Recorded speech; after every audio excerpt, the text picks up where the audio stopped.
రాజ్ అపర్ణ వాళ్ళతో ఎలా అంటూ ఉంటాడు, నేను ఎన్నో ప్లాన్లు వేసుకొని ఇక్కడికి వస్తే తనేమో నేను ఇలా వచ్చేసరికి తను అలా వెళ్ళిపోయింది. యామినియే నన్ను స్వయంగా ఇక్కడికి పంపించింది. అయినా సరే తను వెళ్ళిపోయింది. ఇలా వెళ్ళిపోతుందని నేను అస్సలు అనుకోలేదు.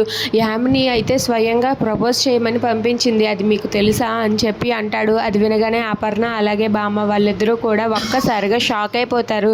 ఇక అక్కడ ఉన్న అపర్ణ బామ్మతో ఇలా అంటూ ఉంటుంది, ఏంటి అత్తయ్య, యామిని మన కావ్యకి ప్రపోజ్ చేయమని రాజుని పంపించిందా? నేను ఇది నమ్మలేకపోతున్నాను. ఇదంతా చూస్తుంటే ఏదో ప్లాన్లా ఉంది అత్తయ్య అని చెప్పి అక్కడ ఉన్న అపర్ణ అంటూ ఉంటుంది. దాంతో అక్కడ ఉన్న బామ్మగారు అయితే ఆలోచిస్తూ ఉంటారు. ఇంతలో కావ్య వాళ్ళ అక్క కోసం వెళ్తూ ఉండగా ఇంతలో రౌడీలు అయితే స్వప్నని చేసి స్వప్నని అయితే చంపాలని చూస్తారు. ఇక యామిని కావ్యతో ఇలా అంటూ ఉంటుంది, అసలే నా రౌడీలు మంచి వాళ్ళు కాదు, ఏమాత్రం ఆలస్యమైన వాళ్ళు చంపేస్తారు అని చెప్పి యామిని అంటుంది.